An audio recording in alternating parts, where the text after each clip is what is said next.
What's up, guys? How are y'all today? I know we got 3 people in here watching, so I'll go ahead and get started, actually. So draft lottery this year, same as always. The 6 teams that didn't make the playoffs will be a part of the lottery. This year, we got Tyler coming in 10th place last year. He doesn't really care because he got Patrick Mahomes, and I know he's really proud of that. He's got a couple interesting keeper choices. He's got Fournette in the first round, Mahomes from the third, and Nick Chubb in the 12th as the most likely that I kind of see for him to keep. I'm going to be kind of dropping these nuggets in there because honestly, not a lot of people watch this stream every year. So whatever, I'll throw this stuff here. So he's got the odds-on favorite at 26%. We've got Alex that came in 9th last year. He's got a 23.7% chance, so 24% chance of getting the first pick. I've got him marked down for 5 possible keepers. It just kind of depends if he wants to go ultra value, if he wants to go best player available, depending obviously on his draft pick in the first round. I think that will really determine which way he goes. With Antonio Brown in the first and Mixon in the second, those being the high-end ones. I don't really see Brown being a big candidate to be kept, but Mixing I could definitely see. But in the later rounds, if he decides to keep like Deshaun Watson, then maybe James White or Tyler Boyd become a possibility for him to keep. But interesting decisions, but we'll kind of see. I would guess Mixon with one of the other 3 guys not named Antonio Brown. Jake finished 8th last year, and he has a 8% chance, roughly, of getting the first overall pick, only owning 4 balls. 8th place is kind of the worst spot to get because if basically that you lost your both consolation games, so that's why I kind of penalized that spot. But Jake is pretty well set. No matter what first round pick he gets, I think he's okay. He has Zeke in the final year of his contract and Juju Smith-Schuster. There are other options, of course, on his roster, but I really think that he goes after those 2 guys. I don't see much of a change there. 7th place, that was me. I beat Jake in the consolation game. And so I've got a 13.2% chance. I've got a lot of options. Saquon is more or less a lock, with the other guys kind of up in the air between Aaron Rodgers, Chris Carson, Adam Thielen, and Aaron Jones. But, I'll kind of see how the preseason plays out and stuff like that. And obviously what pick I get might determine a draft pick trade if somebody's open to that. Next up, we got Chase, who finished in 6th last year. He has a 10% chance with 4 balls total. He has some interesting choices too. Odell Beckham in the first, Dalvin Cook and Mike Evans in the second, and then Tevin Coleman in the 7th, Robert Woods in the 8th, and Kerryon Johnson in the 10th. Kind of the guys that I project for him, but who knows really which way he's going to go. I would guess he'll go the high-end guys, but depending on the pick he gets, maybe keeps Beckham. We'll see. Trevor finished in 5th last year. He has an 18.4% chance. He's got Le'Veon Bell in the first, T.Y. Hilton in the second, DeAndre Hopkins in the 3rd, Travis Kelce in the 5th, and Sony Michel in the 7th. I mentioned Kelce specifically, and he's not the only team that identify tight end as a possible keeper. But remember, our flex spot went from just running back, wide receiver to this year adding tight end eligibility. So wide receiver, running back, or tight end, you could utilize any of those positions at your flex this year per a rule change from last year. I've already sent out to the lottery teams that I had all the balls. I went ahead and went through, made sure they're all there. Just like last year, I'll kind of show you the cage here. 39 balls, I believe, is the total amount in there. 38, rather. Sorry. 38 balls total. They're all there. We're ready to roll. I don't have anything in the hopper. So, yeah, we're going to get going now. I'll do the weird thing where I shake it in front of the camera just a little bit to make it more random. It's all randomized.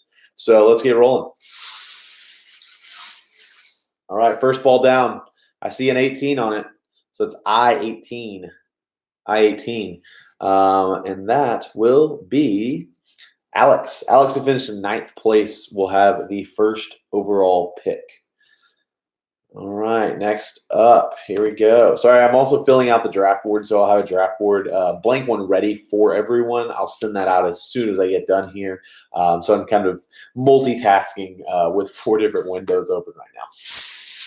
All right, second up, we have a little bit of controversy. We've got 2 balls that fell out. I'm only taking the one that actually fell through. One kind of fell through a weird crack. So I'm putting this ball, this unnamed ball, back. This is the ball that came through next. This is going back in here. Sorry, this does happen sometimes with this logistically. 062 is up next. 062. And that will be Trevor. Trevor finished in 5th place, won the consolation bracket. That gives you an 18% chance.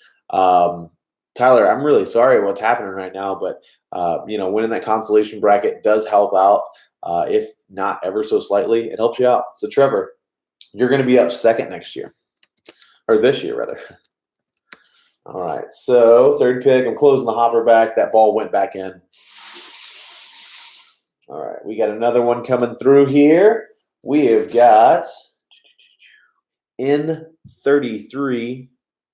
N33, that's Jake, who finished in 8th place. Just like last year, I actually rewatched right before I started this year. I literally rolled the cage 5 times to get 5 different balls. That never happens. But right now, we're doing good. We're 3 for 3. So let's roll it again. See what we get. We get another one here. G48. G48, that is me. 4th pick. G48. Alford. Cool. So we got 2 picks left. That's the 5th and the 6th pick. We've got 2 teams left. That's Chase and Tyler. So if either one of their balls comes up now, obviously they get the 5th pick. The one that doesn't come out gets the 6th pick. I'm going to roll this around in reverse. Get them really, really mixed in there. And here we go. Next pick. Ball's in. N32. N32 is Jake. He's already on the board. So that one is null and void. There we go. I-19. I-19, is that anybody? That's Alex again. Sorry, guys. This is the part that's kind of annoying and weird. I-20. Sorry, I didn't really show that for long. I-20. That's Alex again. Got another one here. 064. Is that anyone? 064. No, that's Trevor again. So null and void again. We're looking for Tyler or Chase. 063. Sorry, this is the weird slog that happens every year. So the balls that we're looking for, G57 through 60 for Chase. And then we're looking for Tyler, who has B1 through 10. He has the most balls in here. So obviously he's the odds-on favorite as the numbers dwindle, but we'll see what happens. 5th pick. 5th pick. I-16. That's Alex again. B8. That's Tyler. B8. So Tyler is going to have the 5th pick, and Chase will have the 6th pick. The playoff teams have already been set, obviously, from last year in reverse order. 4th place, Seth finished there. So he'll have the 7th pick, the 8th pick, who finished in 3rd. That's Lacey with immaculate keepers this year, by the way. She'll be the 8th pick. Jeff is the 9th pick. And Jared, our champion, our back-to-back champion. By the way, there's been no 3-time champion. So that's something to go for this year. Jared, you are up in the 10 slot with the back-to-back pick. I quickly did kind of touch on some keeper ideas that I have. Once again, with guys not watching this, people not watching this, rather, there are, I'm just going to throw out some nuggets there and some ideas that I have. So Trevor, I already covered his keepers. Seth, who will pick 7th. He's got a lot of keeper decisions as well, with Julio Jones in the 1st, Tyreek Hill in the 2nd, maybe a pending suspension there. Amari Cooper in the third, a breakout for the Cowboys last year. Lamar Miller in the fourth, Sammy Watkins in the eighth, Matt Ryan in the 10th, Marlon Mack in the 10th, Baker Mayfield in the 12th. So a lot of choices for Seth. I wouldn't necessarily say any of them are super high end. No offense to you, Seth, but it'll kind of depend if you want to go value or if you want to just grab some guys up at the top and just go ahead and lose that pick and move on to the next. Lacey, like I said, she's got a dearth of options here.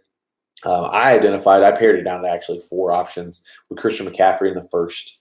Her being the 8th pick, obviously she's on the backside, so she could totally justify keeping McCaffrey because I don't think if she decides not to keep McCaffrey, he's probably going to go first overall because she has Alvin Kamara in the 12th. I think that's a lock. He has 2 years left on his contract. Why not for a 12th rounder?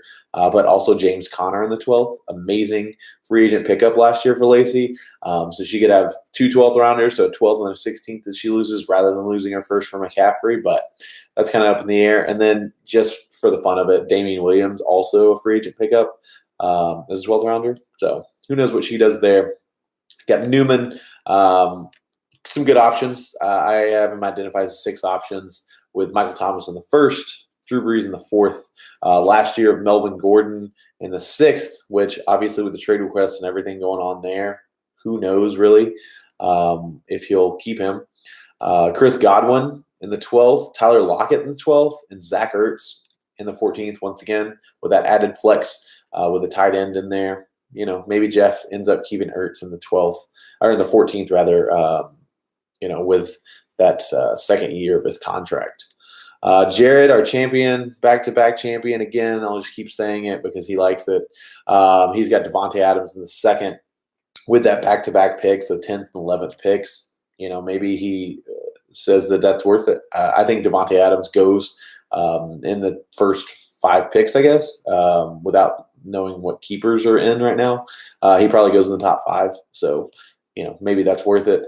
He's also got Brandon Cooks in the 5th, Julian Edelman in the 8th, and then your value picks here with Andrew Luck in the 11th, DJ Moore in the 12th, and George Kittle in the 14th. Added flex possibilities. With Jared pushing for that rule change, I believe that might be a possibility for him. Sorry to keep this thing going so long. I just kind of wanted to do a little bit different this year and add some more stuff in there. But I'll review the draft order one more time. We had Alex, who got the first overall pick. Finished in 9th place last year. Trevor gets the 2nd overall pick. He finished in 5th with winning the consolation bracket. Jake will pick 3rd. He finished 8th place last year, had the worst odds, but ended up getting the 3rd pick. Of course, Jake, I don't know how you do it, but you do it every year. Alford, I finished in 7th. I'll have the 4th pick. Tyler, you're going to have the 5th pick, even though you're the odds-on favorite. Sorry about that, man. There's no reason to tank. Not that you did, but just for everyone. No reason to tank. And then Chase finished in 6th last year. We'll have the 6th pick. And then after that, our playoff teams, Seth, Lacey, Jeff, and Jared. The confirmation for Bryan Street Tavern is booked. We are good to go. That is going to be Labor Day Sunday. Don't forget, if you have the next day off, obviously, your money that day. But Sunday, try to be here by 1. If you can get there by 12:30, I'll definitely be there. Usually Seth and I get there by noon. Get there, come set up, have a drink, have some good conversation with people, get to know each other. Then we'll get the draft going at 1, hopefully be done by 4. That's the goal. So I hope to see you guys then. Later.